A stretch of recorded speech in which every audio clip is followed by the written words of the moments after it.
زخمی ہوئے ہیں، اور ایک مرتبہ ماموں کو آواز دی، ارے حسین اٹھے بھیا عباس ذرا آؤ، 2 جنازے ہوں گے، لے کے آنا ہوگا۔ عباس کا سہارا لیا، دونوں جنازے آ جاتے ہیں۔ فضہ دوڑ کے آئیں، شہزادی آئیے آپ کے بچے آ گئے ہیں۔ ایک مرتبہ کہا نہیں میں نے بچوں کو آنے کے لیے نہیں بھیجا تھا، کہا نہیں شہزادی آ تو جائیے۔ اب جو آ کے دیکھا کہ 2 جنازے ہیں، روایت کہتی ہے دونوں کے جنازوں کے بیچ میں بیٹھ کر کے آپ نے سجدہ شکر میں سر رکھا، پروردگارا اس قربانی کو قبول کر لے، مگر زینب روئی نہیں ہے، گریا نہیں کہہ رہے، بھلے اس وقت بھی گریا نہیں کیا جب ننھے 2 سر بھی آ گئے تھے قید خانے میں۔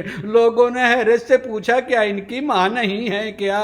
ایک مرتبہ زینب نے کہا نہیں ماں اب بھی زندہ ہے، مگر میں پہلے اپنے بھیا ماں جائے حسین کا ماتم کروں گی۔ روئی کم جب مدینے واپس آ گئی اور اس کمرے میں گئیں، اس حجرے میں گئیں جہاں بچوں کے بستر کو دیکھا، ماں کا دل تھا، یاد آ گیا، اور یاد اس طرح کے جی بھر کے رویا، عبداللہ ہم تمہارے بچوں کو حسین پر نثار کر کے آئے، اللہ لعنت اللہ علی قوم الظالمین سیعلم الذین ظلموا ای منقلب ینقلبون۔